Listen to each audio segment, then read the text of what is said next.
Hey, everyone. Good evening and happy Tuesday. Every Tuesday, we get on here and we always have some amazing conversations. But it seems that last week sparked the nerve. A lot of folks that were watching thought that it was an amazing segment. We got tons of inboxes after. We had people giving us ideas, people telling us, listen, do this. I'm interested. Just exciting evening. So we have a recap of last week really quickly. If you did not catch up with us last week, we spoke on the male's perspective on domestic violence. And with me, I had Edwin Desamour, who actually gave the ladies a treat with his respectful manners, with the way that his mannerisms were. I got a lot of inboxes, ladies, so I know you're watching. We had a great week. But besides the fact that we had such a great week with Edwin, we had some great conversations on what men think about domestic violence. On a week to week basis, we see women, we get their opinions and how they feel. But that week, we got a man. So, what are we doing this week? Part Deuce. We have a great segment for you this evening. We have some great guests that are going to join us. Before we do that, I just want to remind folks, as I always do, the number for the domestic violence hotline is scrolling across the bottom of the screen. Make sure that if you're someone who is dealing with some sort of domestic violence, or you know someone who may be dealing with domestic violence, that you reach out to the domestic violence hotline.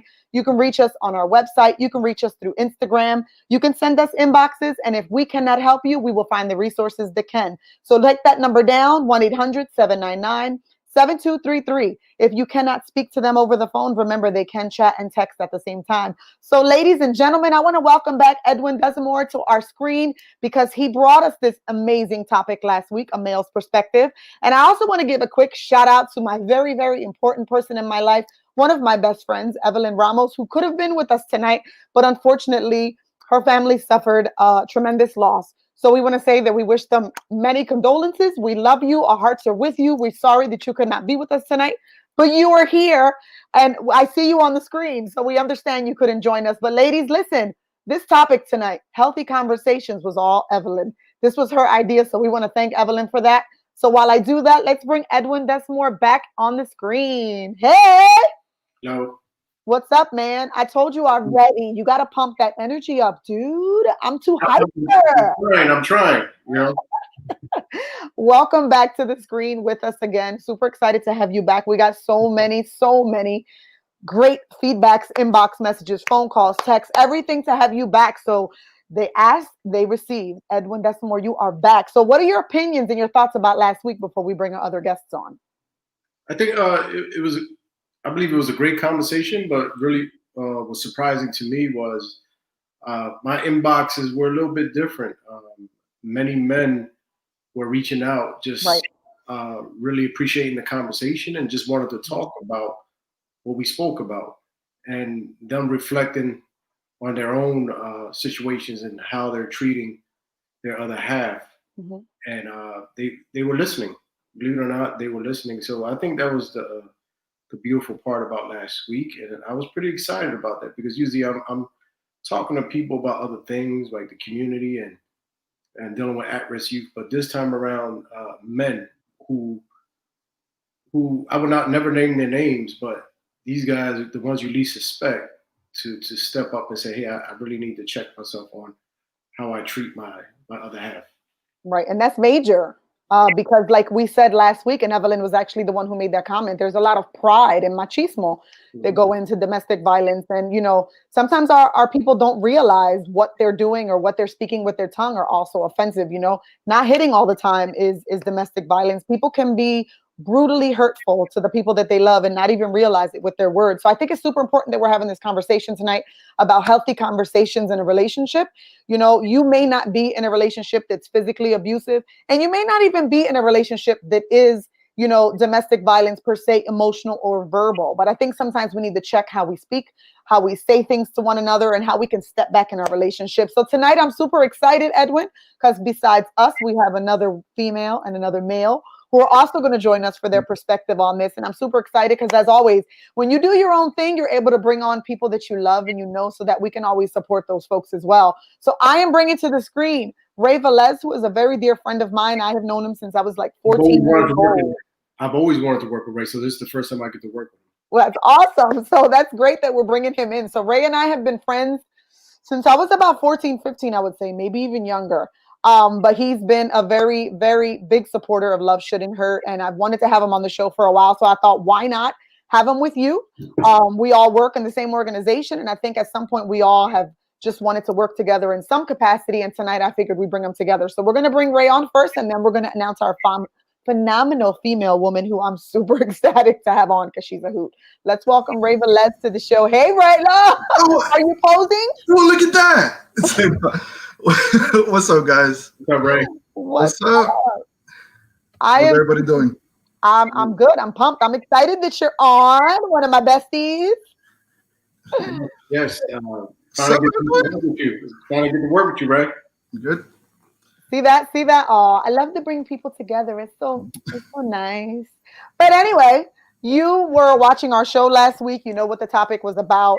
I've known you for the longest to be nothing but a very respectful gentleman. So why not have you on the screen and join us for this conversation? Because sadly, we can't say that for a lot of people, men and women. I think a lot of us, need to humble ourselves and kind of check how we speak to one another in relationships and even just day-to-day reactions. So we're super pumped to have you here, Rada. So thank you for saying yes to coming on the show tonight. No, thank you for the invite. No problem.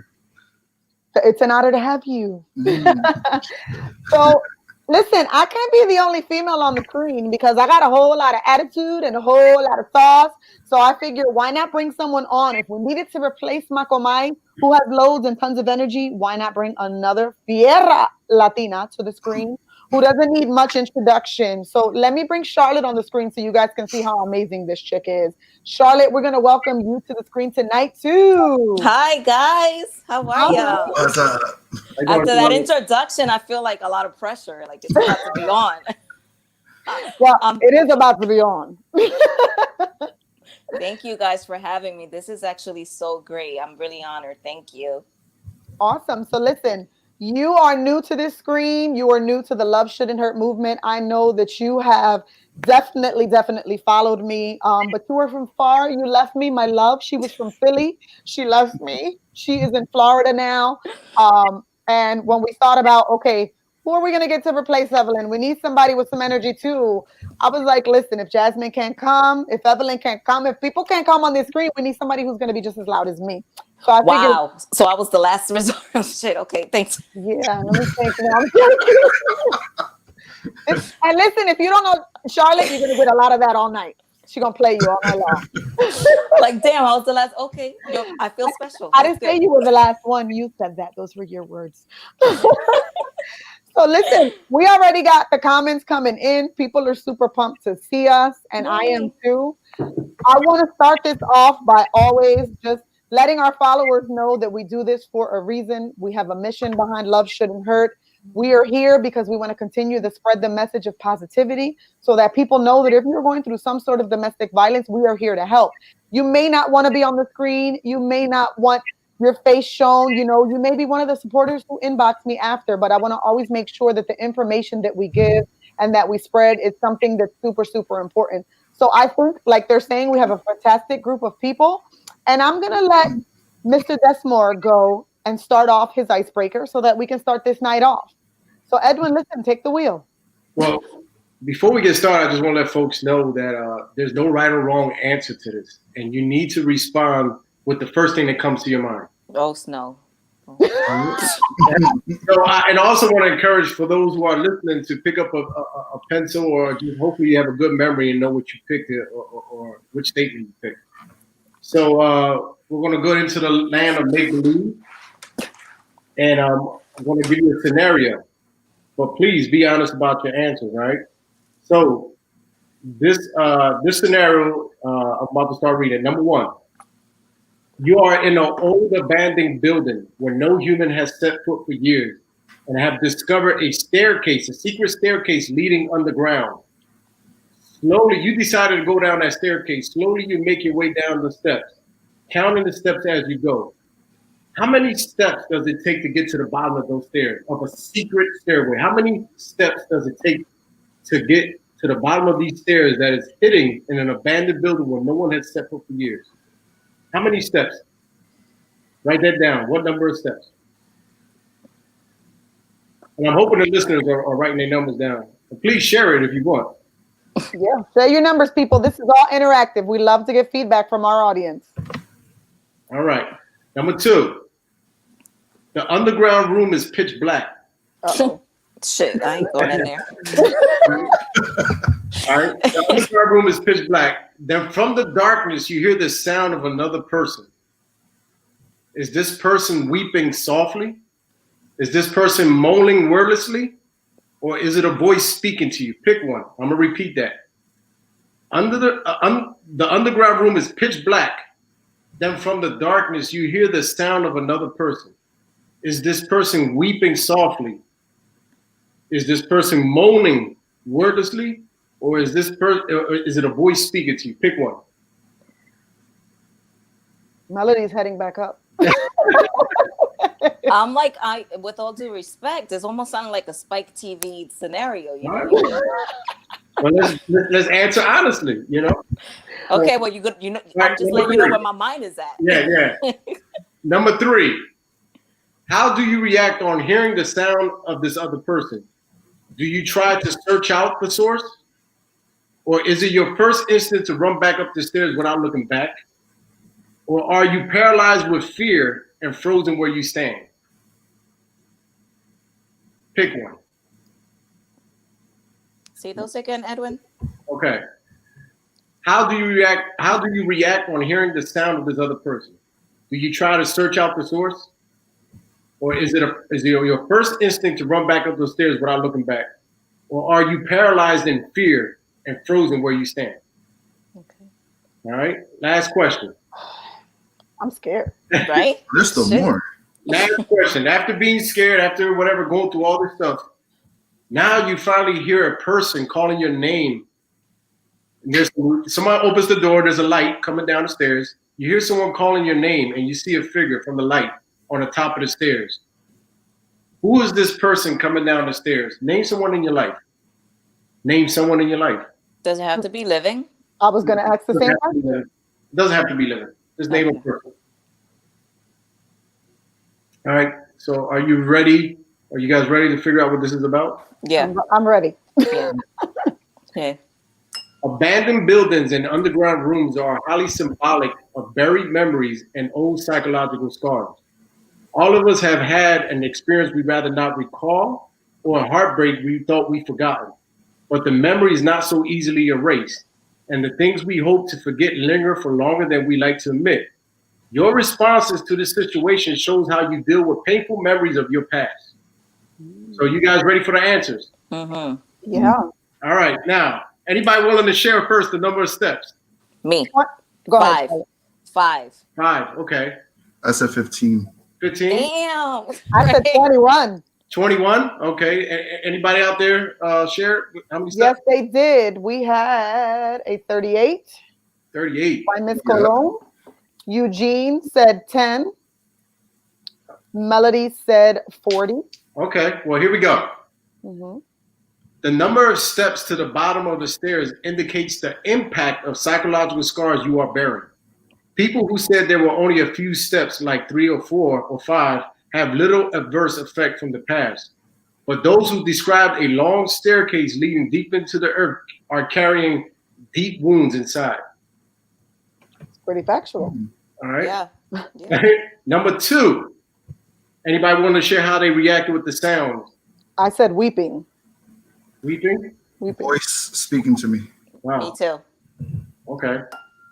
All right. The sounds you heard out of the darkness reveal how you got through bad experiences in your past. Those who said they heard weeping have been comforted by others in times of trouble and recovered with the help they received. The people who took care of you in their kindness have helped you become the person you are today. The tears you cried were not in vain. People who heard wordless moaning went through hard times in their past alone. Oh, wow. The moaning you hear in the dark is your own buried pain. Perhaps it's time to have that door open and let some sun shine in. All right. So those who heard a voice speaking to them wear their scars like a badge of honor, refusing to think of them as wounds. Like the saying says, that which does not kill us makes us stronger. You seem to have taken that philosophy to heart, but be careful that doesn't harden your feelings and your heart towards other people's and relationships. Too late, bro. Too late. All right. Anybody want to share their reaction to running back upstairs or anything else? Their reaction to the sound? Standing frozen. Fear. Frozen? No, I just search for For me, the it's source. fear. Yeah. But Mine was search for the source. I want to know who the hell is talking. Ray? Right? Like, Fear. Fear? Yeah. Okay. Tito Ray, let me hug you. All right. Air hug. Ray, you go back up the stairs, right? Okay. All right. Your reaction to the sounds in the darkness show how you deal with painful aspects of your own past. If you went out to search for the source of the sound, it's likely you take the same take charge attitude in your own life by facing your problems head on. You're bound to discover solutions. Those of you who ran back up the stairs without confronting the sound have a history of ignoring problems in hopes that they'll just go away. That approach may work sometimes, but don't be surprised when trouble stays around longer than anticipated. Uh-oh, Ray. Sometimes you need to stand and face your fears. All right? Yes, Ray. All right. If you were frozen in fear. Yeah, that one. That was me. Frozen. In fear. Oh, don't change now. Don't change No, now. what is it? If you were frozen in fear, Yeah, I got it. in fear, it may be that you have unresolved conflicts in your own past that continue to haunt you Oh, and very keep you from true. moving ahead in your life. Very true. All right. Super That is- true. Or CMV. Yeah. who anybody wanted to share who was at the top of the stairs? My grandma. Okay. My friend Bob. I don't know why, but I went to Jesus. Okay. Oh, When Ray. you said a white, like I was like, Lord, take me. I'm all the way down these steps. Take me now. All right. The I love it. person who appeared at the top of the stairs calling your name is someone you feel you can rely on in time of trouble. The name you gave is the person you believe will comfort you and help and heal your inner wounds. Absolutely. Basically, I just wanted this icebreaker to open up to our discussion, because when we get into healthy relationships, what baggage are we bringing in? And a lot of times we're so busy scoping out the next person and, trying to do a rundown and a background check. But meanwhile, we're forgetting to do a background check on ourselves and what we're dealing with, what we're carrying. So because a lot of times we're not recognizing what we're dealing with or standing or dealing with our issues, you know that saying, when some folks feel as though they're miserable, but if I get into a relationship, I'm gonna be happy. No, if you're not happy by yourself, you're not gonna be happy in a relationship, right? Yeah. And it's kind of like you need to start working on you before you hit the real world or hit the real relationship. Well, I want to thank you, Edwin, because I felt like I just went to a santera and they gave me a full reading. So I didn't know that this was going to be like this, but I'm blessed. Thank you so much. If you ever want to put a little puesto, I'm here for you. That shit was good. I'm Oh, going no, to, that all honesty, that was good. I don't know if it's the wine, but Now, it's from a book called Cocoology, and it's a good book. don't give out your secrets. We're making money after this. I mean, That was I good. thought that she was going to bring some energy, but we might be on longer than an hour because she's going to have us. It was good. It was really good. I was That just was sitting good. here going like, oh shit. Oh God. Yeah, you know what? Sometimes things speak to you, and you said that and everything. I was like, oh my Yeah. God, yeah. Like Yeah. every single one. So that's pretty good. I appreciate you for that. Thank you. Okay. I No, I do. was just almost at 15 steps with a voice speaking to me with a little bit of fear, and then I see Jesus. So Yeah. it was I was like, am I leaving? So I'm digging it. Thank you, Edwin. Thank you. So I think that's a super awesome segue into what it is that we want to discuss tonight, because I think that we hold baggage from our past, which unfolds into just terrible things, not only in how we treat one another, how we speak to one another, how we react to one another. But I think a lot of us hold pains from the past, anger from the past. And like I stated at the beginning, this does not mean that the conversation we're having, you have an unhealthy conversation with your partner. That means that they're domestically abusing you. It doesn't mean that. Like I said, every time we get on here, we try to reach out to different audiences. And last week, what we took from that, which was something that Evelyn got from that, was healthy relationships. She's in a very, very happy, committed, and healthy relationship. But we also have to check ourselves sometimes, because you could be in the best relationship and still not know how to communicate well. You can be in a relationship and be like, I love you. I'm God-fearing. I'm awesome. And then you get in that argument and they say something that pisses you off. Forget about it. La máscara se sale, and you're like a totally different person. So I think it's important that we're having this conversation tonight. So I always have a list of things that I want to talk about. So what I wanted to do prior to going into unhealthy is kind of establishing what is healthy. What is a healthy conversation? What is a healthy relationship? Because the only way that you can know what is unhealthy is if you first know what is healthy. Mm-hmm. So who first wants to go up to bat? Maybe I should, right? Okay. Because hey, ladies first. There you go. Oh, thank you, right? That's why Jesus loves you. But I come from a different perspective to the topic at hand, right? And what I mean by that is that fortunately I haven't been in a domestically abusive relationship, right? And I think, honestly, I thank God for that. And I thank the universe. Porque tú te imaginas, I already have a birthmark on my eye. And if I'm in physically abusive relationship, like, it's going to be bad. Because I have the birthmark on one side and then another moreton for the other. It's just not a good look. So I'm glad that I didn't go that route. But I will say this, that I believe that healthy relationships are defined by how well you know yourself, right? Mm-hmm. And what I mean by that, every one of us have a different meter of what is tolerable, what is something that you can go ahead and say, well, it's not even a big deal.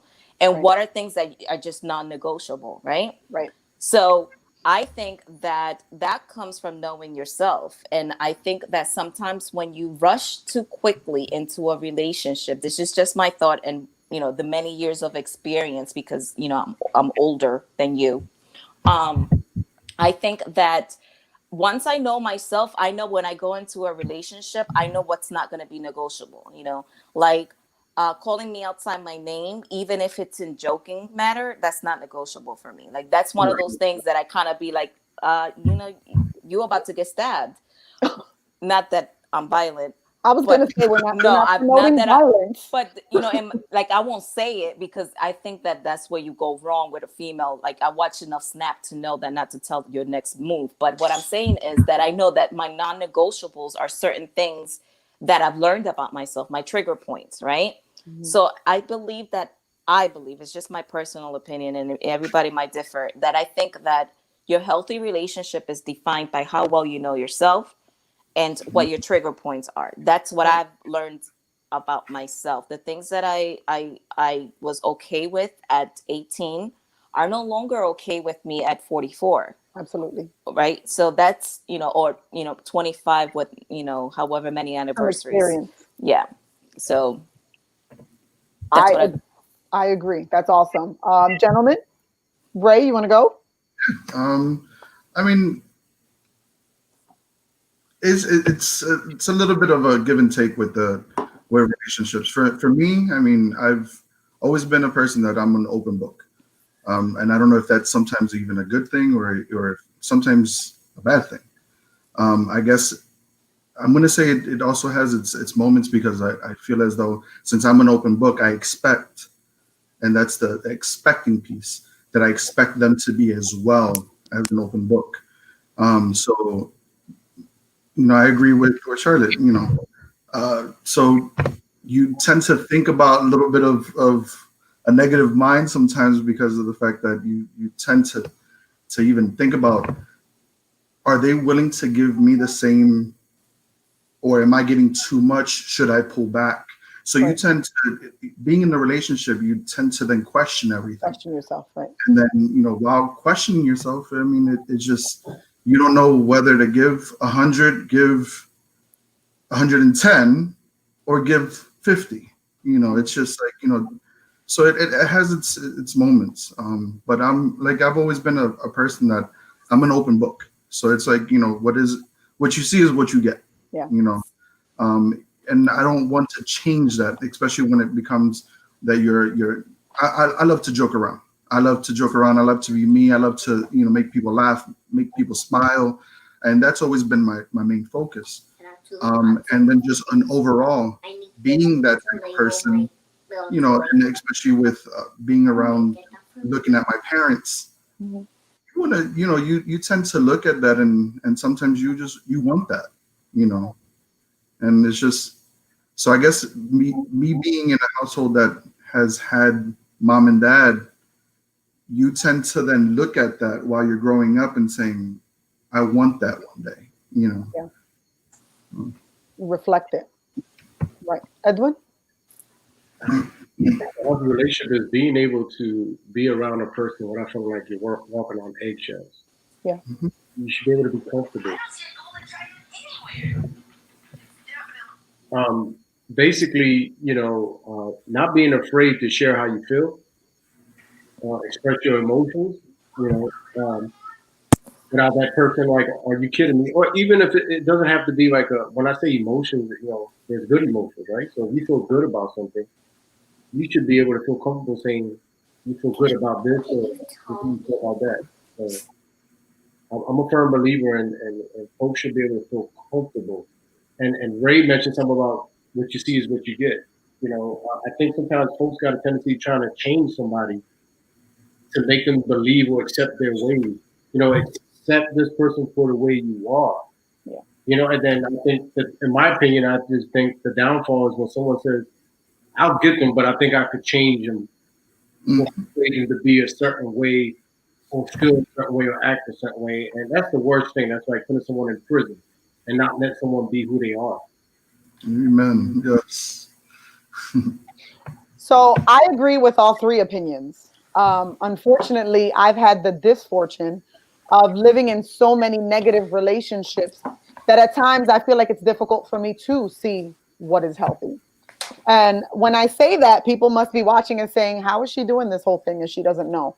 I do know what a healthy relationship is, but I struggle with finding that in each relationship that I get into or who I'm with, because in my mind, I think I know what's healthy and I know what I should expect of myself, but am I going to get that from this person? And I guess I go in with high expectations of what I believe this is what a healthy relationship would be. And then when they're not, as one of you said, then I want to kind of like, I'll stay with them because I can mold them to that healthy. So I think it's super important for us to know healthy. For me, living in a healthy relationship would be having that open communication and being able to not walk on eggshells. Being able to say to you, babe, what you did hurt me. How you reacted hurt me. What you said to me hurt me. And not getting back from the other person, you're crazy. You have mental health issues. Something's wrong with you. Because sometimes that's what we get back. That's what we're talking about tonight. And I think besides communication, just having a mutual respect, going into it saying, you know what, this is 50-50. I'm going to respect you. You're going to respect me. And we're going to do together what we need to do so that we're a positive influence on one another. So we spoke about healthy relationships. So the point of tonight's conversation is unhealthy relationships and unhealthy conversations, because I think it was super important when Evelyn brought this to the table that even in the most healthiest marriage and the healthiest relationship, sometimes we have a slip of the tongue. We have a moment of anger and questions that she posed. And I want to continue to bring them up because Evelyn started this entire thing and I'm grateful for it. Questions she posed were like, if I'm in a healthy marriage, but we're having a disagreement and my husband says, I need you to give me a minute. And he's angry and he's like ready to go off on you. Sometimes as women, we don't want to walk away because we don't have that last word. We want to say what we have to say. So is it fair to say, okay, do I need that 5 minutes too? Should I walk away and give him his 5 minutes because I need it too? So let's get into it. What is a healthy conversation? Because I think sometimes people don't realize it. They think we're in a great relationship. We get along well, but then they have conversations where they disrespecting each other and they say, oh, we're not abusive. Those conversations can come off as abusive. But to whom? Like it can come off to abusive. Okay, maybe I shouldn't say that.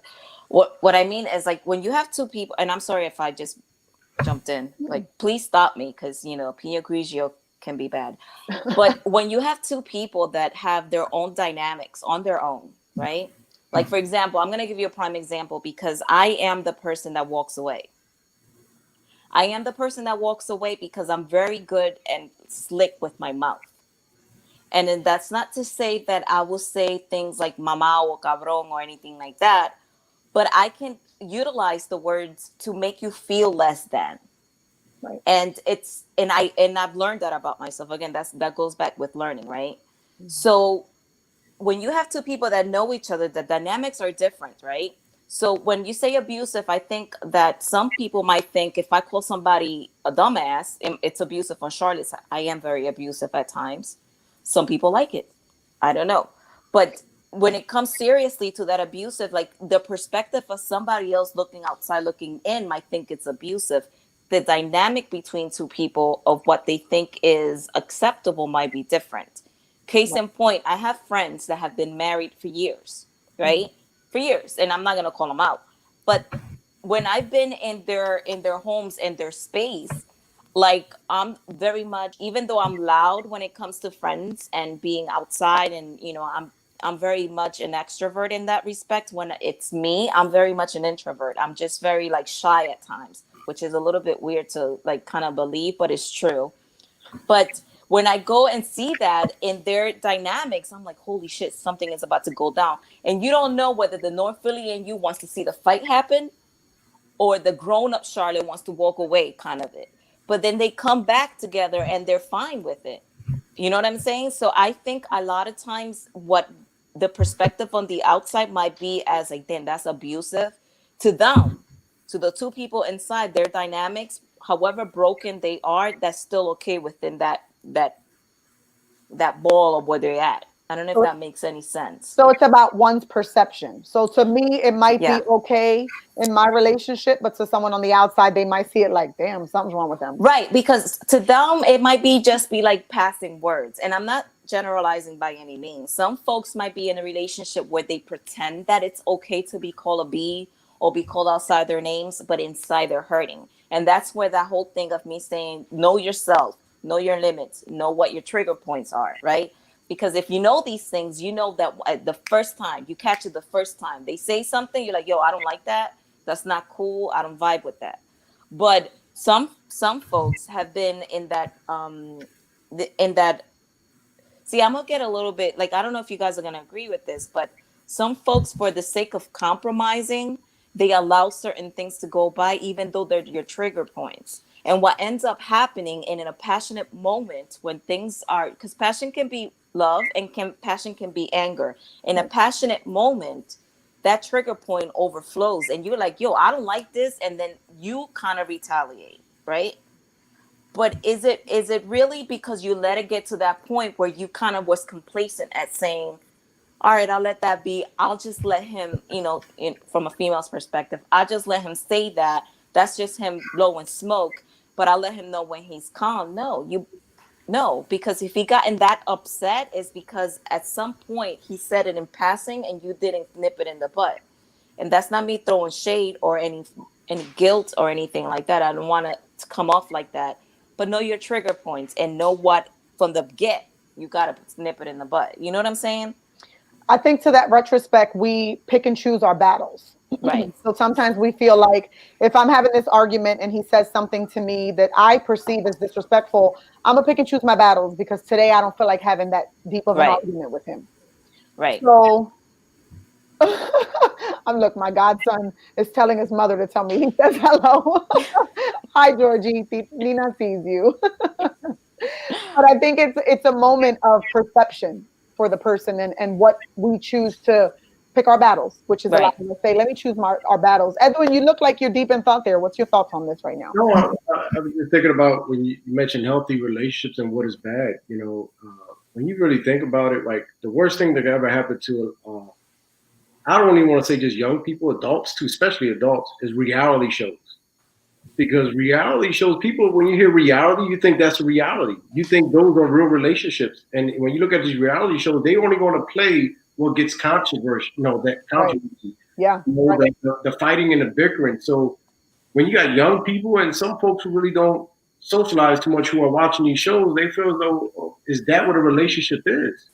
Because even us as adults, no matter how old we are, we still evolve every day. We're trying to evolve and grow to figure out what is healthy and what is not. Yeah. And I think for me is one of the things is like, how do you keep, what is an unhealthy relationship? Letting your tribe pick and choose what goes on in your happy relationship. What I mean by that, and I'm gonna put something out there, and I'll probably get attacked by you and Charlotte.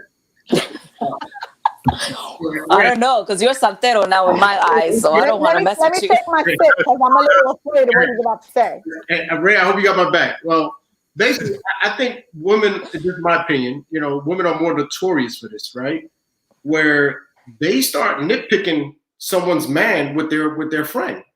You know what I mean? Or if a female goes for advice, and it doesn't have to be, it's not an abusive relationship, but girl, man, you don't need that girl. You have the tribe really deciding, is like the whole Senate.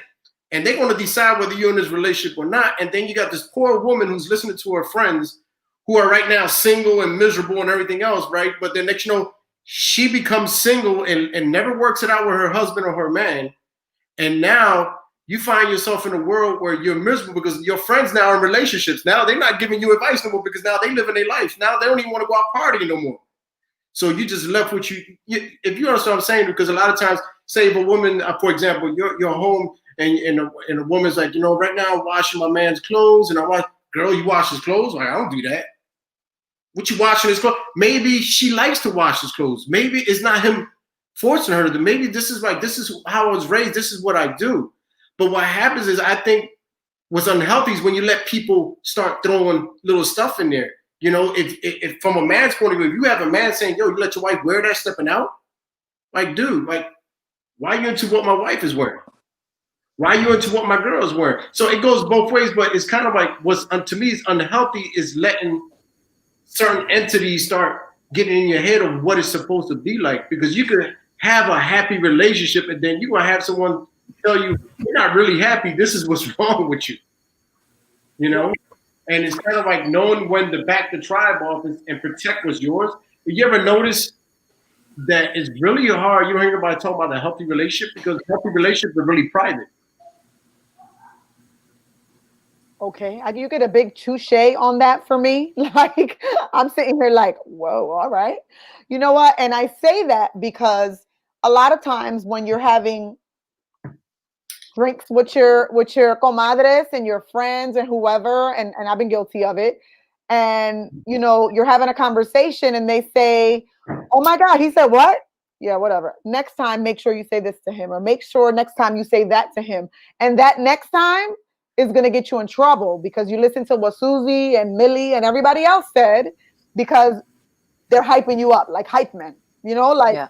He spoke to you like that. Well, next time he says that, say this, and that. And social media, just like, the Kardashians, y todo que más, you go on social media and people have memes that say, this is my bitch, or this is my hoe. And chicks are like, yeah, he called me that. It's cool. We talk to each other like that. And it's like, you're okay with him talking to you like that? You okay with him saying things like that to you? So your squad can do more damage on you than you yourself. So I think, like, going back to what Charlotte said, it's about what you accept and what you perceive as being respectful, because your squad might think it's cool and you might smile because you want to fit in with your friends, but then you go home and you're feeling like shit. Let's be honest. Yeah. You know what's funny is, like, I was that girl, and it's because in my early 20s, I was that girl. Well, I will be like, yo, can you believe he didn't call me last night? Like, what's up with that? And then whomever I was talking to, because I don't want to name names, would, give me their take, because I don't want to name names. I don't want bodies on this.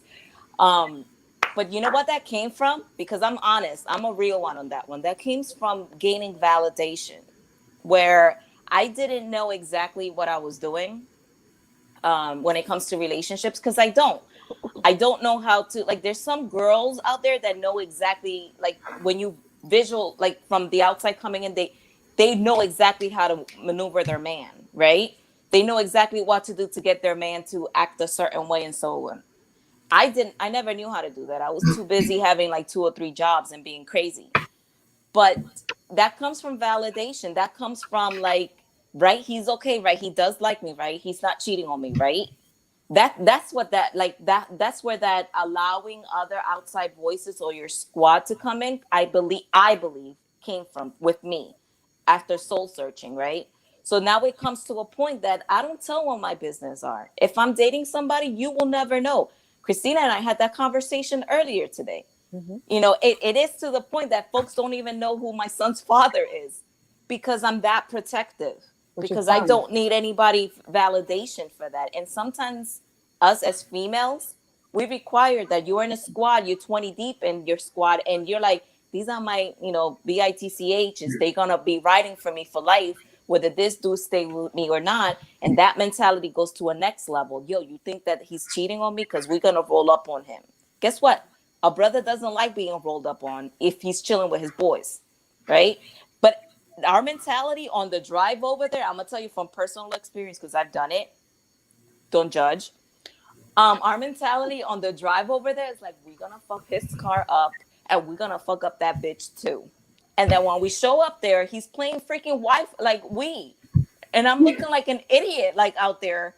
It came all from the allowance of that talk and that mentality and that allowing somebody to come into your relationship that messes you up. The dude looks at you like you crazy now.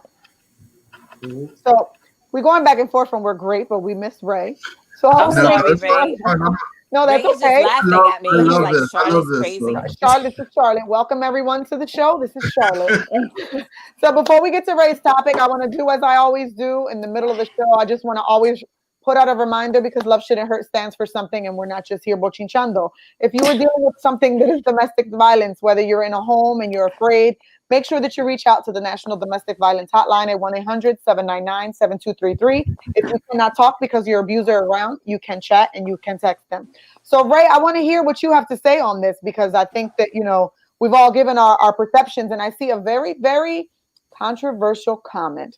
I have not put it up yet, but I know that it's going to spark some voices, whether it's from our audience or whether it's from me, Charlotte, or even the men who are on the screen. But before I do that, I want Ray to give us his perception on what we're talking about. It was great that, I got to listen to all three of you guys. So, do I have feedback? Yes, I definitely do. So you get the cheat because you heard us already. So that's a great part.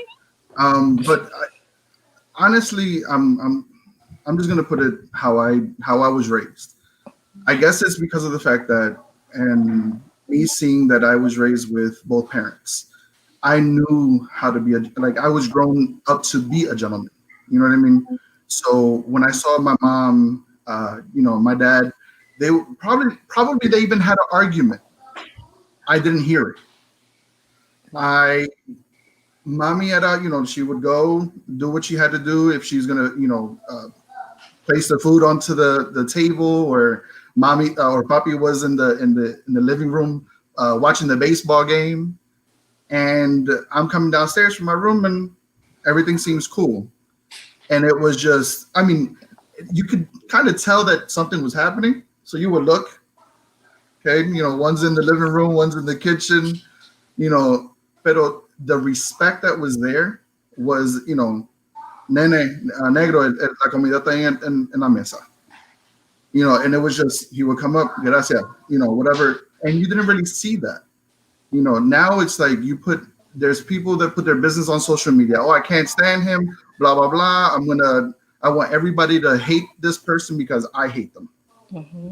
So I'm like, all right, and it's just like, what happened to the actual sitting down, talking, trying to get to know that person? If you know that something ticks them off, why do it? Is it because you want something, just to spark up something? You want to try to do something to see what's the extent of how are they going to feel? So it tends to work both ways. But at the same time, I guess it's because of the fact that I've seen how parents that living with my parents and growing up with them, it was just be a gentleman, be a gentleman. And when this whole social media came about, it was just like everybody's business is just out there, and it's just it's gotten worse. And Charlotte, you said that you were tend to tell the person, oh right, or whatever. I just feel like some people, and I'm not trying to say this to you, but I'm just saying don't, because we fight. Pero I'll be like, no, but. But I just feel like people like a hype man. Mm-hmm. You just have them right there, right next to you. Yeah. And then, yeah. Mm-hmm. And it's just like, and then you're going to feed off of it regardless. Yeah. Because of the fact that now they hyping you up and here goes your relationship going down because here goes your hype and man. they're still with their men. The what? And they're still with their men while your relationship's going down from all their advice. They're probably not even saying shit to their their person. Right. They're probably like, you know, with their hands crossed. Yeah, like, no, you're right. You're right. Well, you know, real quick, you know, for those who are parents here, right? You know, for parents, you're very careful who you put around your kids, right? Yep. Right. And you want people to watch how you talk around your kids and what type of things you put in your kids. I think you should take your relationship, not calling your relationship a child, but you should love your relationship as much as you love your child, as far as like, I'm going to protect it and what I put around that relationship. And before you go on, I just want to say, I got one, if we have time, perfect closing out to let you guys laugh and enjoy yourselves. Cocoology, small one for you guys before you close out. Oh, first of all, listen, I want to say this. This is a sidebar for whoever's on the screen. I don't know how much time you guys got, but it's already 46 minutes in and I'm not ready to end. So we're going right, Edwin ya no está votando. He's like, before we go, I know, like, close. I'm like, you got a date? No, I mean, I had to defend him, yeah, I mean, but you got this. So I wanted to circle back because there's something that Ray said, because first of all, like I said, there's a comment that's there and I want to make sure we get into that comment. But I think that, you know, I already knew that with this conversation, other conversations would happen. So we're delving into just relationships in general, how outside sources can be a factor in damaging healthy relationships and all of the above. But something Ray said kind of brought us back to the relationship we're in. And he said it's something like, you want to see how far you can go. So if you're in that argument and you know it's going to piss him off or her off, either way, because we're both guilty of it, both sexes, you will have that. You will have that argument with that person. Yeah. You'll have that argument with that person, but you'll see how far you can take it. So you will disrespect them. And you will say things that are hit below the belt that you're like, damn, I shouldn't have said that. And you can walk away and realize I shouldn't have said that. But in the moment you said it because you were mad and you didn't care. Right. He pissed you off. So now you want to piss him off to the level that you can be disrespectful. And I think that that's where all of this comes from. Like, everybody's always in a competition of who can hurt who more, or who can hurt someone else's pride more. He hurt me, so maybe I can do something worse. I've been guilty of it. I've been guilty of having. I believe it. I believe it. Right? I've been guilty. I've been guilty of having discussions and knowing that since he hurt me with the words that he said, I'm going to go worse than that. And I'm going to hurt him worse. And that's where we get these unhealthy relationships and unhealthy conversations. Evelyn just wrote, stop, think, talk, and listen. Yep. Which is factual. Sometimes we want to have that last word and that person knows their limits and they're telling you, babe, give me 5 minutes. I don't want to do this right now. Give me 5 minutes. But we're stubborn-headed and we're like, no, what do you need 5 minutes for? I'm going to say what I got to say. And then it gets nastier and nastier and nastier to the point where it's so disrespectful, you can't come back from it. And just because your pride was set up so high, you didn't want to give them that 5 minutes and walk away from it. So before we touch on that, I'm going to put up the controversial comment. Women, be nice to Jesse. I love him. Don't beat him. But it's controversial. I want to add it to the screen. We can agree or disagree. Friendly. Jesse says, I can't wait for the response, but here I go. Most women don't want a good man. They want a man. They want a bad one to treat them good. There is, I guess he meant no such thing as a stupid woman. I'm sorry. Sad, but women have allowed this. Well, Jesse, let me tell you what. You're right. I do want a bad man. But my definition of bad man has changed. But you guys go first because I might get a little bit TMI. I'm like 2 glasses in. Jesse says I'm ready. So I'm going to give it the girl's perspective because you men are there and I'm sure you men have an idea. You could agree with him. That has 2 sides to that because they say a man doesn't want a good woman. Okay. You know, it could go both ways. You know, I mean, that thing is a double-edged sword. It could be both ways. It's kind of like, for example, you know, men might make the mistake of saying, I want this good woman here, this Adrian from Rocky, right? And then they want to go out there and get a Beyonce. You know what I'm saying? But who's all over the place. So it's kind of like, once again, knowing yourself. You know what I mean? It goes both ways. You know, to put everybody on that umbrella, it's pretty deep, you know. But for example, to Jesse's comment, you know, I remember, you know, I'm putting my age out there, growing up in the '80s. You know, I remember the girls in the neighborhood. You know, certain girls you couldn't get with. You had to be a pichote. You had to be a big time drug dealer. You had to be this dude, right? And they was with these big time drug dealers, and now the drug dealer is in jail doing 50 years, or he's dead. And now you went to the next pichote, that didn't work out, and now you're in your 40s and you on Facebook talking about they ain't no a man don't want a good woman. Yes. Well, hold on, Right. You want to, now you want any man. Now you want a man who even works at McDonald's. You just want your own spirit, right? Because but now you just putting men on blast, like, you know, they're a real woman. Like, no, you gonna skated by every good man you found. Right. You know what I'm saying? Because you wanted that bag, that you know, that bag out. But it goes both ways. It does. To that, I think, in my opinion, too, I think a woman wants a man, when you're talking about bad, I think a woman wants a man that she can feel safe around. Yes. You know, she doesn't want nobody who's ready to beat everybody the hell up, but she wants to feel safe around her man. Or you going, you know, like, you know, she doesn't want to feel like she has to fight for you. Yep.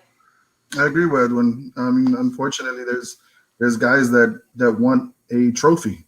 Yeah. And when I look at that, it's just, even now, like, there's people in, without saying no names, I'm going to be like Charlotte right now, without saying no names. Putting bodies out there. There's people that are so-called, that are looked at as role models Mm-hmm. right now, and they put a woman, you know, even if it's their woman, out on bikini, whatever, slapping her ass, but at the same time, are you looking for a good woman, Mm-hmm. or are you looking for a trophy so that you can post? You're looking for show? look what I got. Yeah, that's For Facebook, Definitely. you know, ways. You know, I don't think that women are. I think that, like Edwin said, you know, it's just women want to feel safe. They want to feel that they're secure in the relationship. I don't feel that it's a badass or nothing like that. Maybe she wants a badass in the sheets. Maybe that's what it is. Yes. Ray, speak, preach. You know, and that's the type of thing. But at the same time, like, it just, he's like, let me take out another joint. Hold on, let me drop another one in there. But I mean, it's just it goes both ways. I believe that, you know, you just want to make sure that you have a secure relationship and that you feel comfortable. Can I ask this question? You know, when you look at insurance, everybody here drives, right? And you look at insurance adjusters, they say, you know, or 25, your insurance is high as crap, right? Because you're at risk, right? You are risk. So when you look at someone before you get in a relationship, just think about it as insurance. How much insurance is this going to cost me when you get with this person? When you talk about someone wants a trophy, man, the insurance is going to be high, right? Because what is most likely? She's going to want to party. She's going to want to be out. It's going to be expensive. It's going to be like, it's going to be some high ass insurance on that, right? You want to be able to put it somewhere where it's like that. I'm not calling a woman a Subaru, but you want that safety package, right? You know, and you want that something that is the less accidents. You want to be in that relationship where you're secure and safe. But I think when you look at a relationship, sometimes you can look at somebody like, man, you know, they're the same. Like, I like to sometimes try to talk to my friends. I'm not a relationship expert, but you don't wifey everything. Mm-hmm. Yes. And even for a woman, you know, I think in the Latino culture, just because you sleep with somebody doesn't mean y'all shacked up now. That was it doesn't? That Because if you sleep with me, we're shacked up. Like, let me just tell you.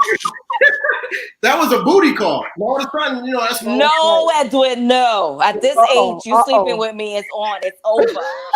You might as well call your friends. You're mine. Right? Like, game Next day, game time is my, yes. Babe, next day, you my babe. Next day, weekday. That's right. That's right. I'm just letting you know that you know. But what I'm saying is, like, just because, you know, people think, okay, just because I sleep with this person or just because I've done this with this person, we in a relationship. Like, hold on. Yeah. That's where you start to say what's healthy and not healthy. Sometimes you feel so pressured, like, shit, I might as well because I'm sleeping with, no, people, you know, get out the contract.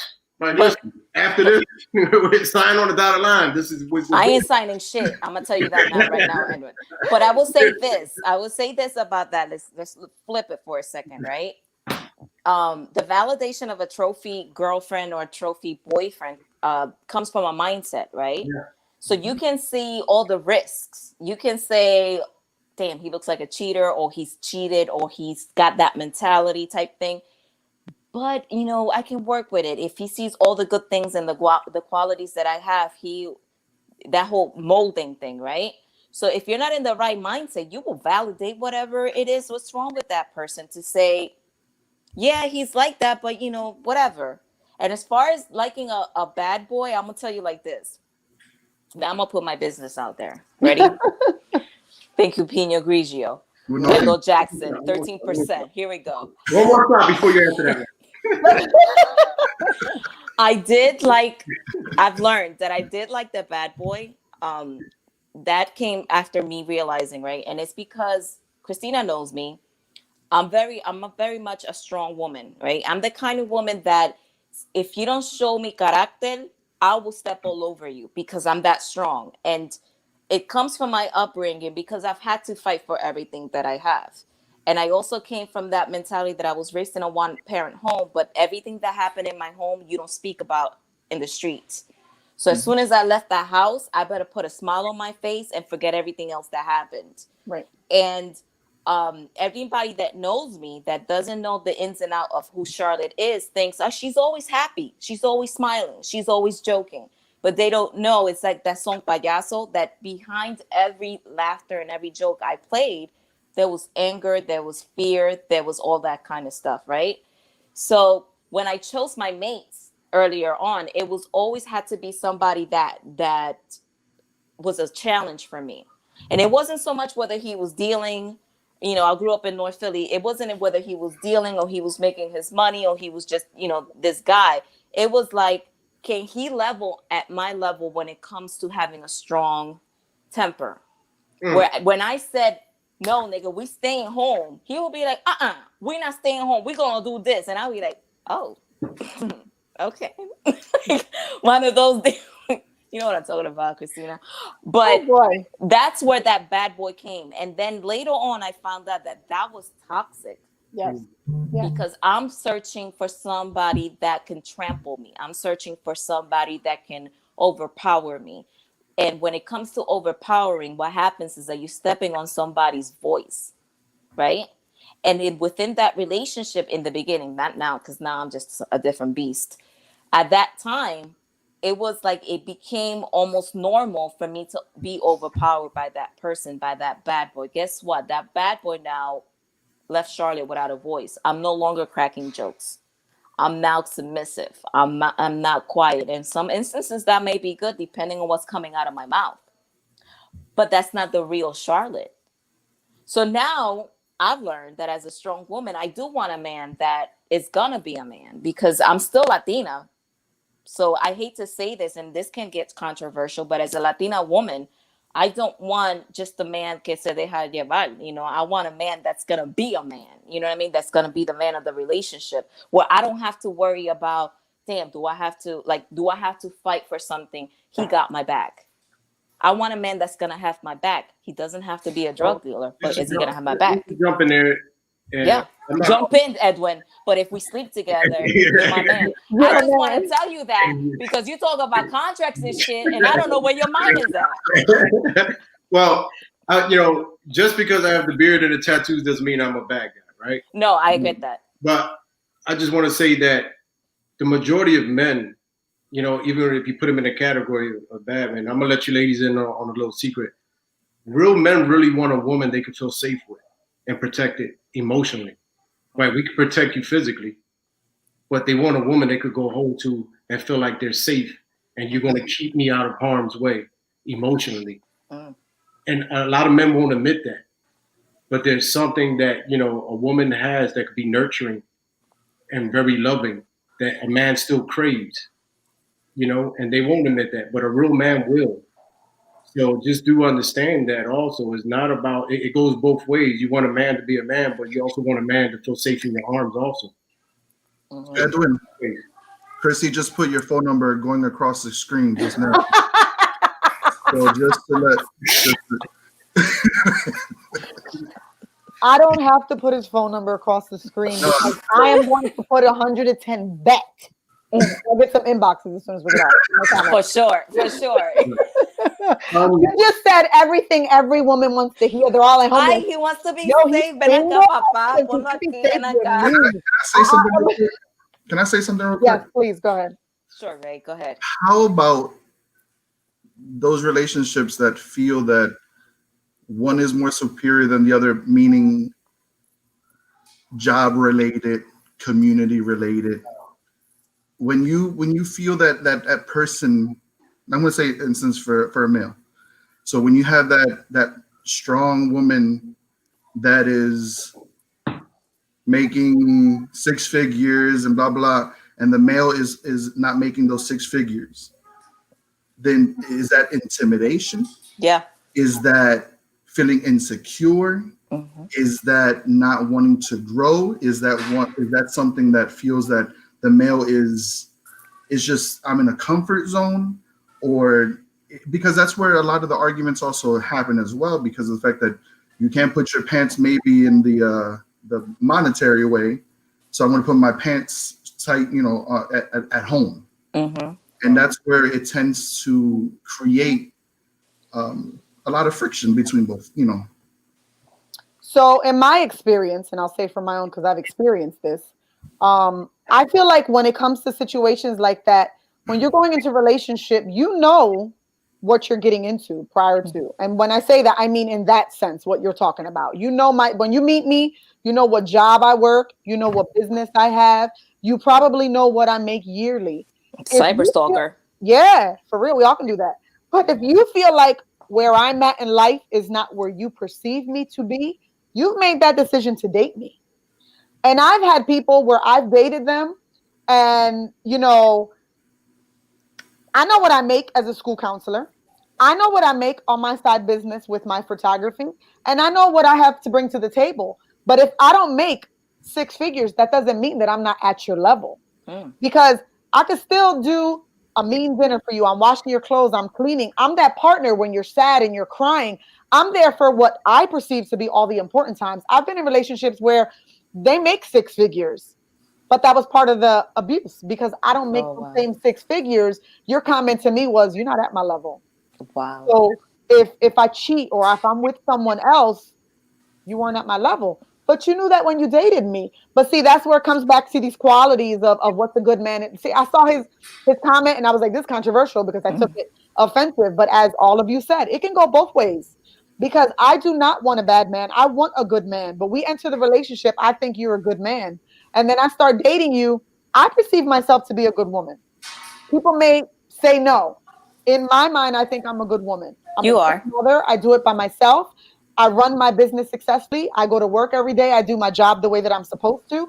At home, I can be a wife. I do everything you need to do. But then I'll get with a man who only wants a trophy. So because I don't weigh a size 4 or I don't make 6 figures like he does, I'm not good enough. I'm not who he really wants to be with, because even though I have all these amazing qualities, he fails to see them because in his mind, if I don't make the same money he makes and if I'm not a size 4, then I'm not good enough. It's not a relationship, it's a competition. Wow. It's not a relationship, it's a competition, but I'm a firm believer that, especially for men, that the woman he has in his life plays a big part of where they at. Right.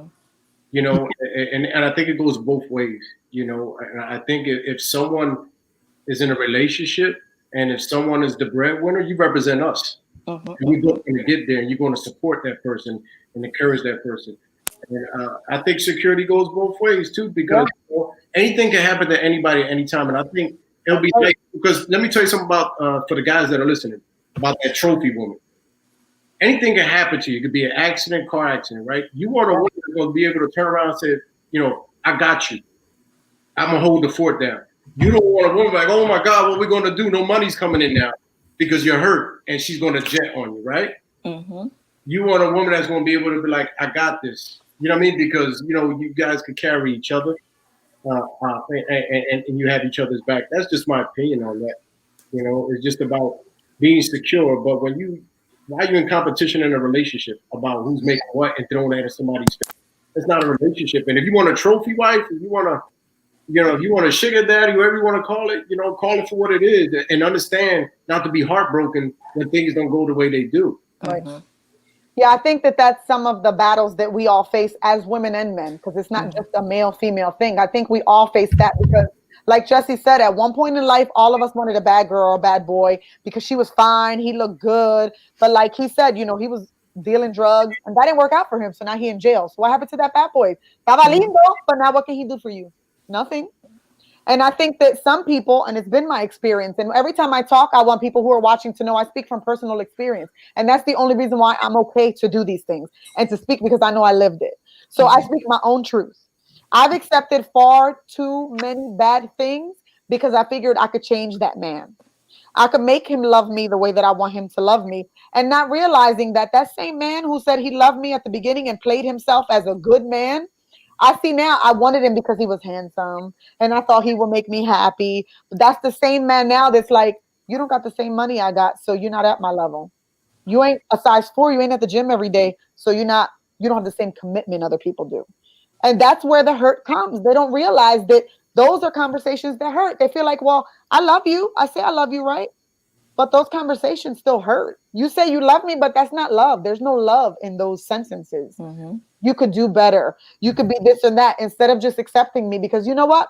You could break your legs tomorrow. You could lose your eyesight tomorrow, get in a car accident and be totally paralyzed. And that $200,000 that you make in 1 week could be gone like this. But that woman who only makes $40,000, or that woman who only makes pennies, is going to be the one that's sitting by your side paying all the bills while you're there hurt and broken. She's going to be the one who's still there cooking for you and doing whatever. So I think people need to take a big check back on how they talk to the people they're in a relationship with and how they treat the women and men that they're with. Because hoy tú, pero mañana yo. You may today have all that money, but tomorrow it might be gone. Where is that trophy wife going to be? On to the next person.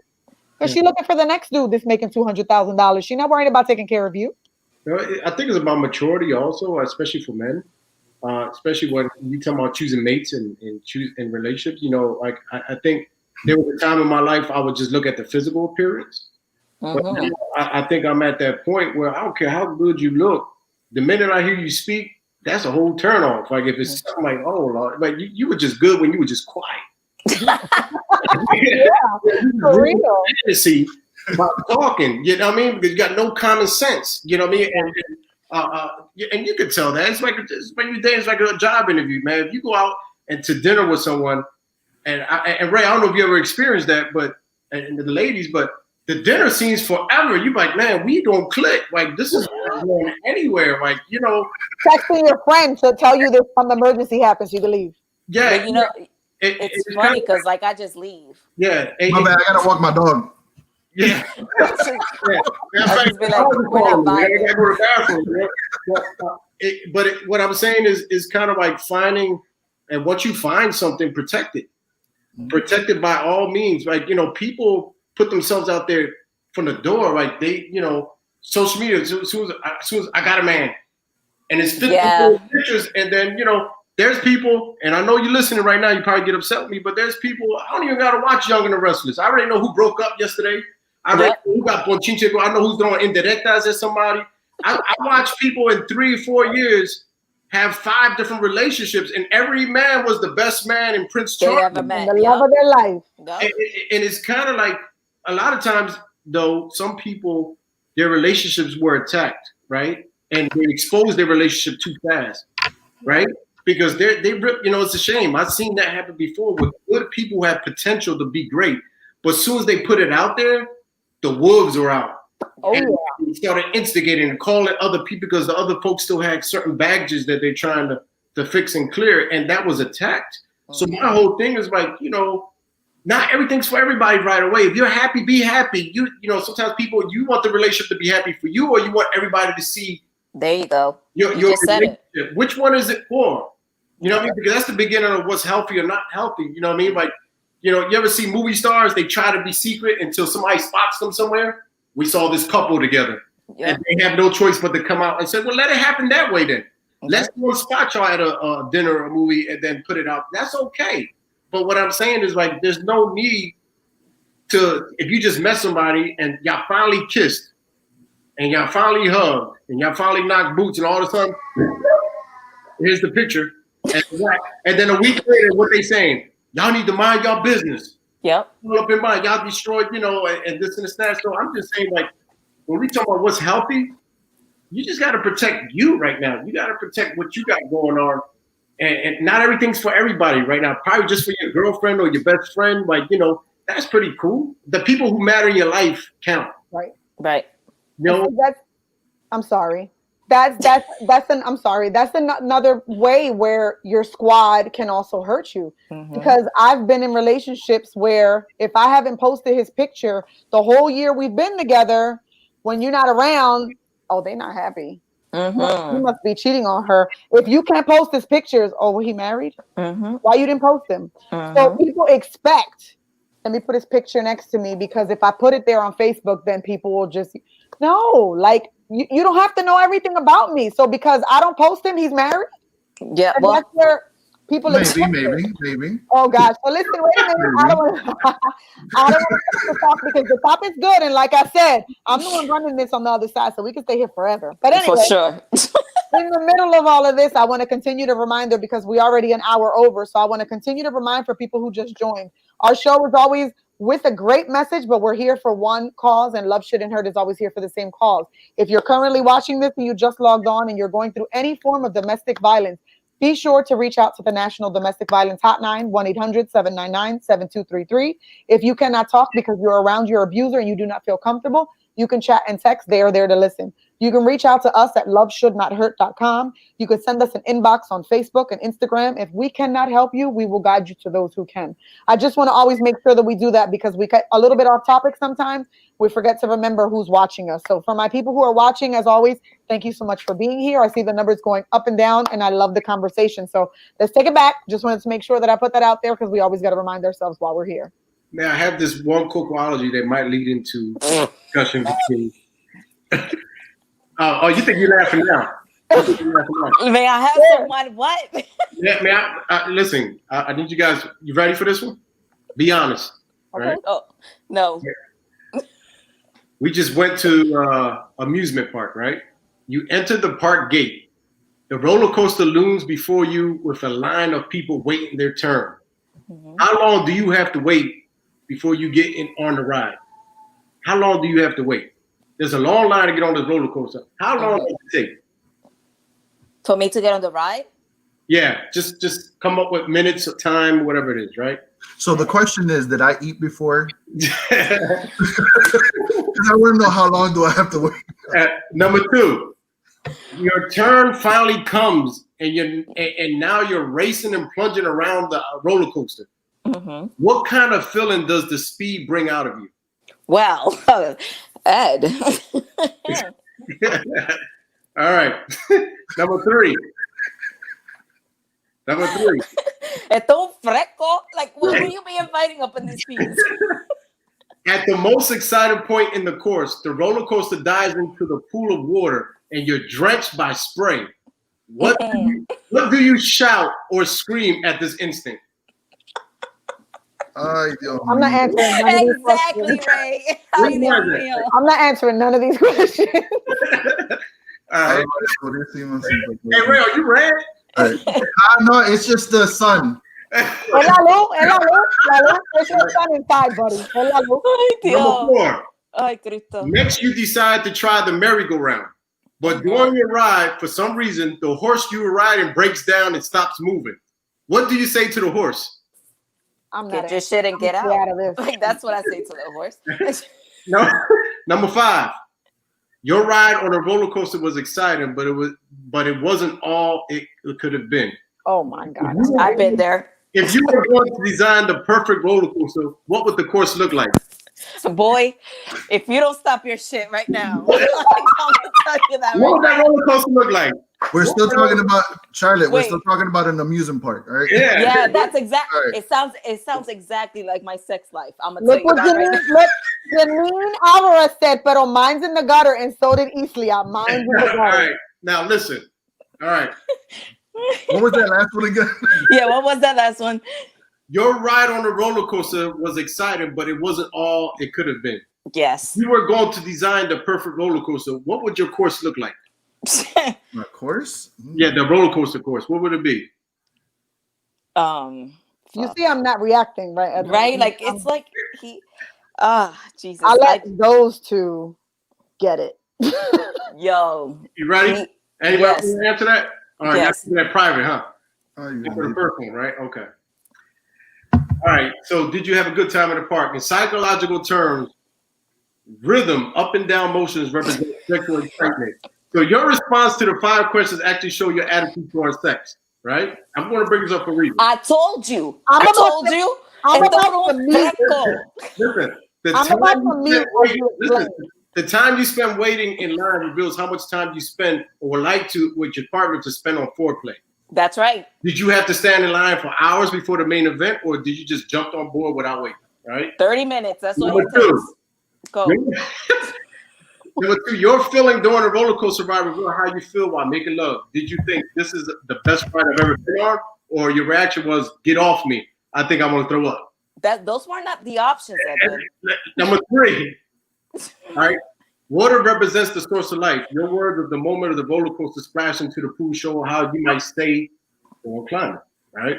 Mm-hmm. And then number 4, the horse in psychosexual terms is a symbol of masculine principle. Your words to the broken down steed reflect what you might say to yourself or to your partner in situations where the man failed to rise to the occasion, right? True story. Get the fuck out. All right. True story. Yeah. Go. The reason I'm bringing this up was healthy and unhealthy, right? We talked about sex and everything, right? But no, listen. How many times? Please help me, because right now estoy un poquito perdida. I've seen this before, especially with women, where they put their men on blast when it comes to their sexual relationship and you know, see, now it got serious, but this is real. I've been to places where I'm like watching a fight and there's ladies here and there's the guys here and I'm very alert what's going on. The ladies like, shit, I wish my man, like, I can't get him to do nothing or he's never in the mood. Why are you telling that to everybody?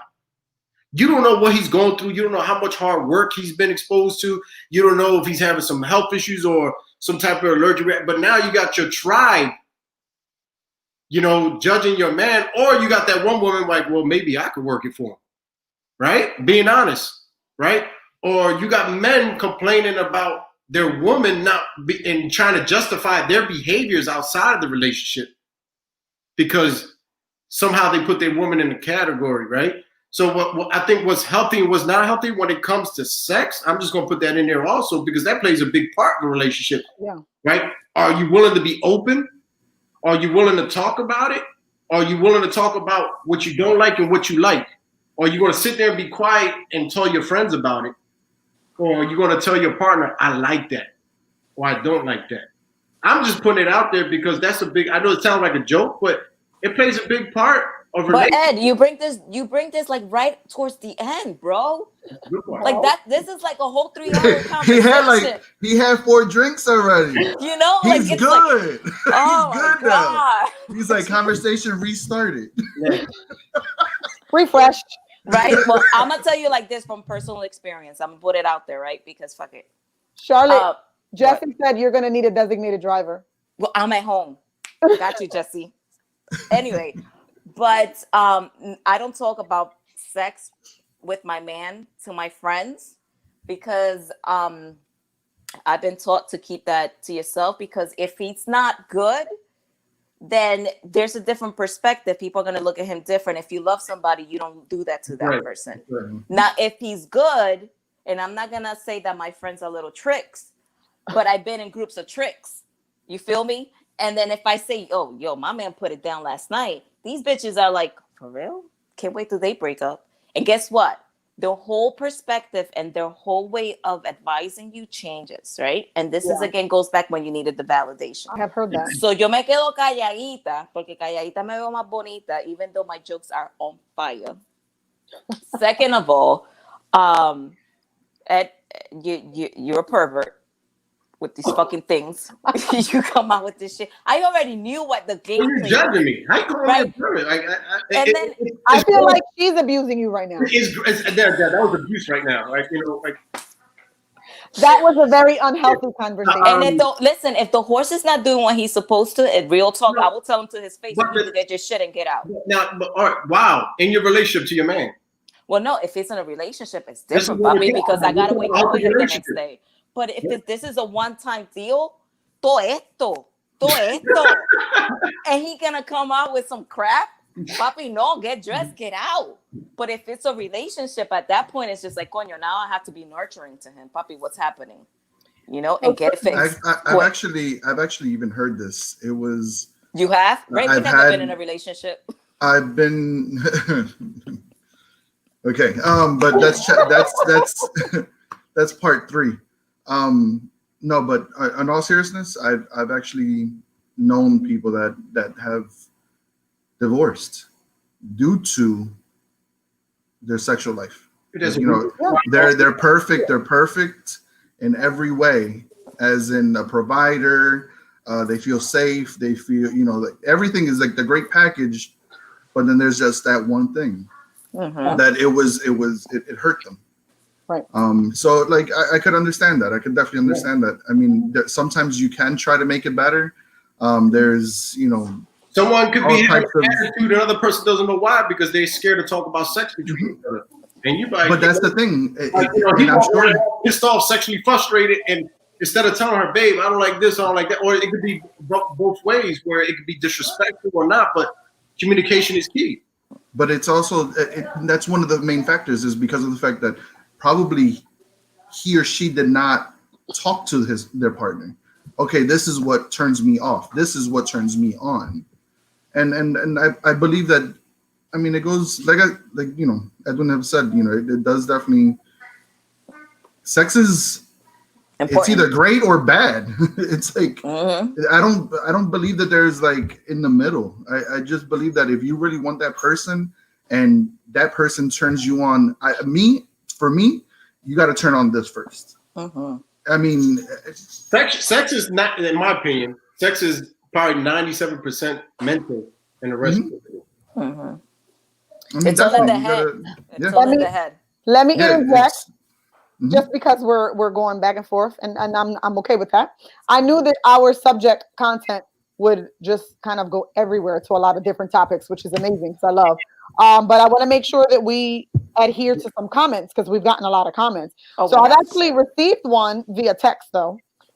They didn't say it through the comment section, but they did ask it via text. So I won't say who the person is. Their question is, how about when you get in a new relationship and they always question what you do for them good because their past relationship has been so tainted and was so bad? How can they move forward and not make the other person pay for their past? Well, that's insecurities. I mean, I've had that. I'm sorry, guys. I've had that experience where they've kind of like felt like insecure in many ways. Like, am I doing this right?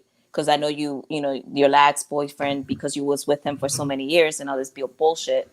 And to me, unless that person is right with themselves, that will always be a weak point in the relationship. That's nothing that you can do to kind of help that person. This is my experience, right? Help that person grow to that next level when they're not constantly thinking. Because to me, that tells me, and what I experienced, that they're not enjoying the moment at that time. They're constantly comparing that moment to, am I doing it well enough? She's been in that relationship for so long, so I'm sure she's already experienced this type bullshit. And then you're not in the moment. Guess what? If you're not in the moment, that vibe is not the same. You feel me? So I'm not sure, and maybe you're saying it differently, but I'm not sure they're not talking sexual. No, I know. Okay, so they're talking in general. And Why you always think I'm talking sex? Because I know you personally. Anyway, I guess I'm going to answer this question from my perspective and my point of view because I've been that person. And I will say that if that's the type of relationship someone goes into where the person feels as though I can't do this or that because of what I've experienced in the past, that's an honest discussion that you need to have with that person. Like, listen, maybe a relationship is not for you right now. Exactly. Maybe you need to heal before you can move on. Because I know myself, I've damaged relationships because of my pain from the past.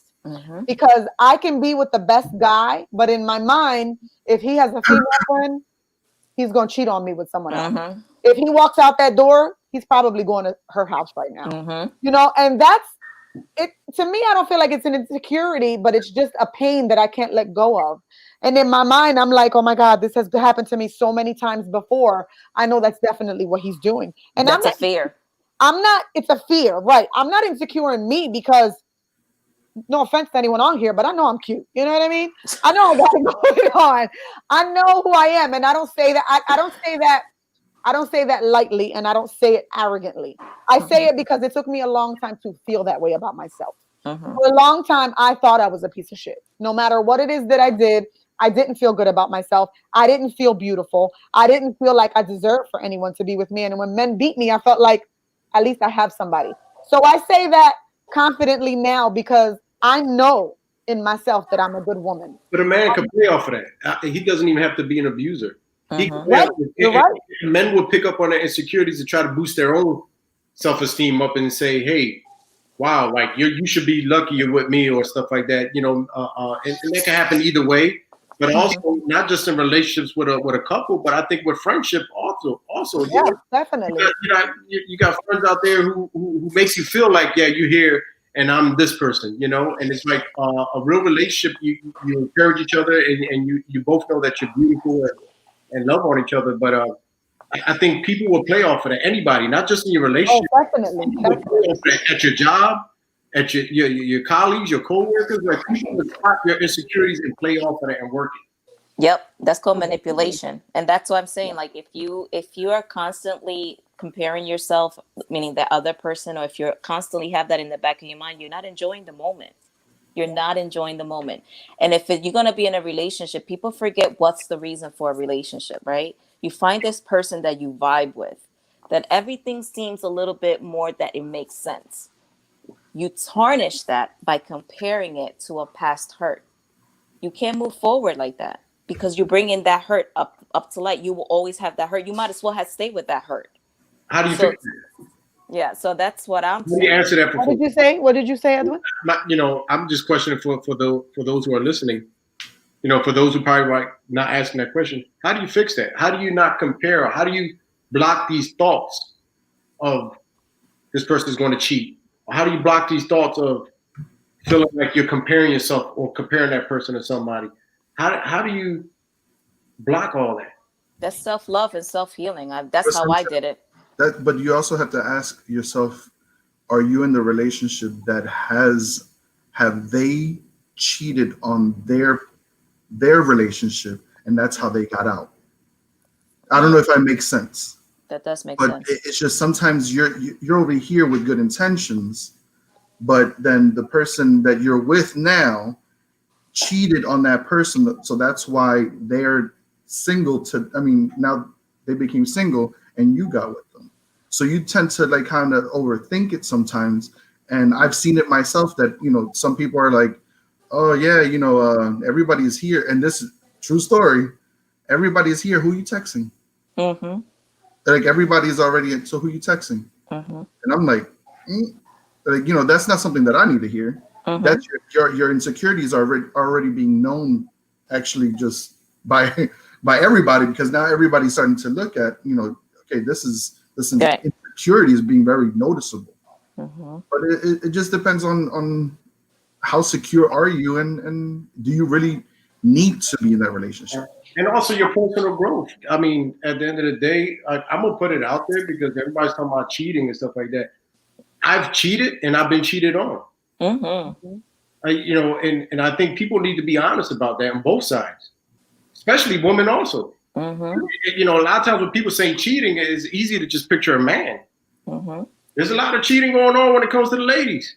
True. But it's kind of like, okay, if you don't like that feeling, you know, and it's really difficult for a man and a young man growing up when this is what they're exposed to. You know, they're exposed to seeing the dad, the uncle with the mistress, or the side, or what they call the chia and all this stuff. Until you teach, we break that cycle and start teaching your younger folks. There's nothing wrong with respecting the woman you're with now and being honest with the woman you're with now. You know, and I keep repeating this. I tell my younger boys now, even my son is 20. You know, be honest with a woman. If you don't want nothing serious, tell her, and then allow her the option of walking away or staying in that. But also, you gotta have an open mind and let her do what she wants to do. Yeah. But the thing is being honest and respecting, because I think there's more respect when letting a woman know about the situation than lying about it, because that's where the hurt comes in, and that's where the abuse comes in, and trying to control the situation. So I'm a firm believer of just being honest and putting it out there, and to avoid these pitfalls, because they can get ugly. But it's easy to label a man as the cheater when we got to be real. That's everybody. It is everybody. And folks, you know, and I'm ready to say something controversial. Ray, I hope you got my back. I will say this. This is my quote, and you can quote this. This is Edwin Desamour. I want to copyright this quote, all right? It's like men are dogs, women are cats. What's the difference? Cats cover their shit up. Do they? I don't trust cats. They take your breath away. No, you listen to it real good. You got to analyze what it is he's saying. Yeah, I already. I got it. But Men are dogs, women are cats. What's the difference? Cats cover their shit up. See, yeah, they're sneaky. Like, dog shit all over the place. You're like, damn. Yeah. Dog shit right in the street, right? When's the last time you see a cat take shit somewhere where women are really good with covering up their tracks? Yeah. Men are just dumb. Whoa. What I'm saying, I mean, I got your back. But what I'm saying is, there's a reason why we're called dogs, is because we don't know how to. Women are good. They're not investigates. They're not.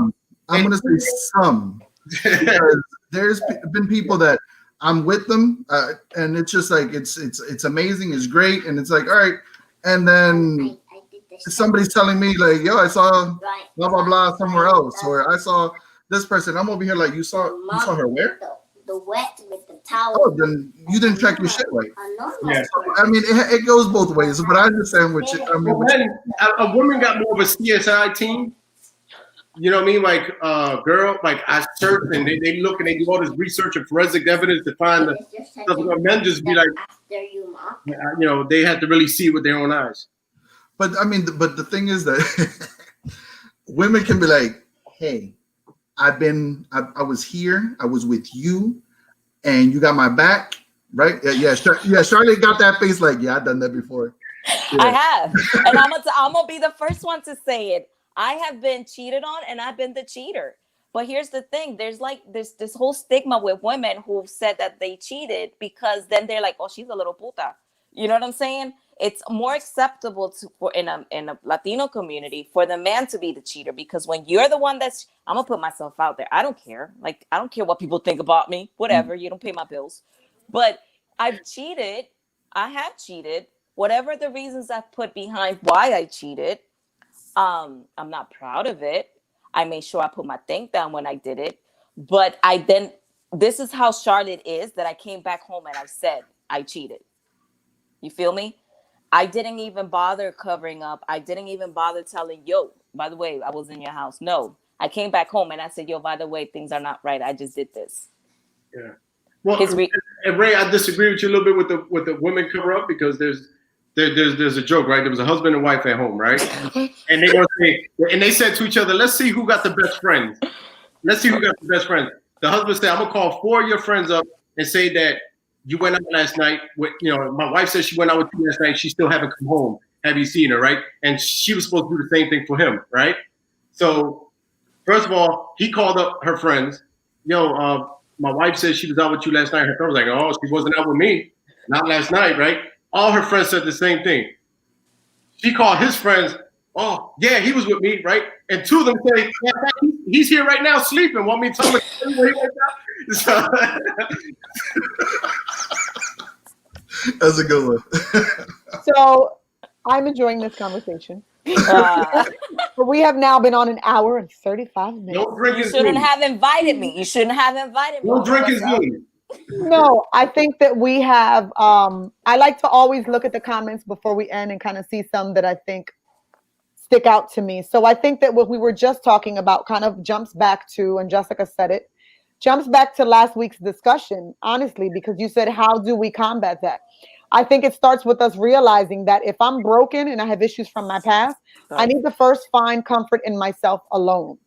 And Edwin, you and I had this discussion last week. Some women will jump to another relationship, another, because they have to be with someone. And they don't first just stay by themselves to see, listen, I have my own healing I need to do. I have my own fixing that I need to do before I jump into another relationship, so that I'm not accusing that man who's a good man that he's cheating on me, that he's going out, he's doing this, that, and the other, because first I need to be comfortable with myself. Because once you're happy with yourself, you can know the signs, or you can go into a relationship and be healthy. Mm-hmm. Monica said, I can attest to the fact that when you're with the right person, none of these things are an issue. No insecurities. The trust just is it, just exists naturally, That's True. right. which is the truth, which It's true. which brings us to this entire conversation. And I know that there's probably people who are watching that are probably like, they supposed to be talking about healthy conversations. How they end up talking about sex and everything else. Edwin, Yeah. Edwin and his pregame. Together. Right. You But on a ride. I want everybody to know at the end of the day that these are all encompassed in one. We talk about one conversation that's going to lead to another one, because listen, when it comes to abuse, mistreatment, disrespect, everything coincides.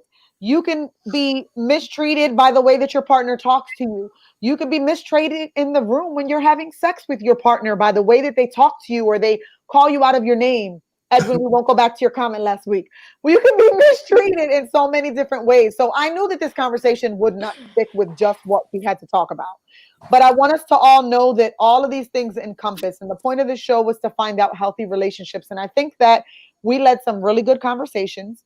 I appreciate all who are here and who have watched. What I am going to do is give everyone a moment to kind of just give a final thought on what it is that they feel they've either taken from this conversation, or just something that they want to share with others to kind of take away. I'm going to take everybody off the screen and one by one allow you to say what it is that you want to say. I hope everyone's comfortable with that, but it doesn't matter because I'm going to do it anyway. Abuser. Oh, wow. She called me an abuser. So at the end of today, I want everyone to take from this conversation that we're having today that respect should be the utmost when you're in a relationship. Whether you're not in a very abusive relationship, but you're in a relationship where you're comfortable just playing with your partner in a way that she may say she accepted because she's choosing her battles, but it does hurt her. Watch your words, because even if you don't hit me, the words that you say to me will have a lasting effect on me forever. So I hope that you've at least taken that from today's conversation. So I'm going to guess that it's my turn. But just in overall, think before you do. Make sure that you are there for your partner, for whoever the person that you love, or the person that you're in the relationship with. Make sure that you make yourself a priority as well. But grow. If you can grow spiritually and put God into your relationship, if that is something that that is okay with you guys, put God into your relationship. Make sure that you respect each other, and think before you speak. Thank you. It's my turn. I think what I've learned in the many years that I've had on this earth is that it's imperative that you have a relationship with yourself first and utmost, because it is you that at night and in the mirror you're going to be accountable to. So you can't be in a relationship unless you know what you like, what makes you happy, what makes you smile, what will trigger you to cry, what will trigger you to walk out. And if that person is respectful of those things, right? So that comes with growing together. That comes from understanding each other, and that comes from learning each other. Nobody just don't go by this novela thought that, you look at yourself and you look at the person and you fall in love and everything is hunky dory. No, it takes a lot of learning. Like, real relationships are hard and they're dirty. But choose how dirty you want to get. And if it gets too dirty for you, then you got to walk away. So know yourself. And if you're single, be happy during that single stage. Don't rush it. And when the time comes, don't rush, for that title. Rush for that happiness. Just be happy. And I guarantee you that everything vibes once you take it easy, let it be organic. So that's it. That's all I know. Basically, don't pay mind because I've been drinking a little too much. But no, I really think everything is about evolving. And for the men that are listening, if you have something special at home and you know what you have, sometimes you might not pay attention to it or pay mind to it, but really think about if you have something special at home, do you really want to ruin that? Do you want to lose that? Do you want to gamble losing something that you have so precious in your life? But also, if you're someone that spotted something that you finally met someone that you're finally connecting and bonding with, grow with that. I believe life is about evolving, and you have to evolve first with yourself. So once you start to evolve and love you, you'll be able to love other people and be honest. But you gotta be honest with yourself. If you can't be honest with yourself, your ass gonna be lying to everybody else and yourself. I have two because I have two characters. Well, I think we said everything. Oh, we lost Ray. There he is. Ray. So I want to thank you guys for coming on. Like I said, this is tremendous for me to be able to listen. My cup is almost empty. Tengo que ir para el baño. But it's tremendous for me to be able to not only provide my mission with people who support me, who agree with my mission and what it is that I'm doing. Domestic violence is personal. This is by no means a publicity or try to make me famous type of thing. I get nothing from this but growing self-love and being able to help others who just never had what it is that, that they could have, the supports that they could have had, or just don't know who to turn to. So at the end of the day, I'm always grateful and thankful that not only are people like Edwin who have known me from afar, but people like Charlotte and Ray who have known me my entire life and has seen me grow from who I was to who I've now become. To just be able to be on this screen with me and just share their honest opinions. All three of you are very important people in the community and in everyone's lives. Edwin, I got so much feedback from you being on the show. Charlotte has always been such a loving and funny person. People just look and kind of weed towards her. And Ray has been my number one support since day one. And I have to say that publicly. If anyone has supported me since the very first day, it was that man right there, Ray Velez. He was the first person. So I want to publicly thank him and thank all of you for being here again. Another great show with another great. Just one more thing, since you're in the Ray conversation. I just met Charlotte, so I can't say anything right now. But, Ray, to me, is a little bit more personal because also Ray is someone when I lost my son, he was offering all types of services to me, and he went all out to make sure that I was okay. My son's viewing went well. He went above and beyond, and we didn't even really know each other like that. So he really showed his character, his personality, who he was. But he was just on top of things saying, what do you need? And we're going to make it happen. So, that's just a testament to what a great guy he is. Kudos to that. Ditto. Right. He got tissues. Wait, where he at? Okay. No, it's just I appreciate it. And Charlotte, What? I really like your energy. You're amazing. Stop it. I blush to have this conversation with you. Edwin, I watch you on the way that you even treat your boys. You're a great father figure. You're a great role model, dude. The day that I have kids, which I don't know yet, but the day that I do, seriously, you are definitely an inspiration for those that want to have that type of relationship with your sons. And Christy, amazing. You're an amazing mom. You're an amazing person. You're just an overall great person. It's just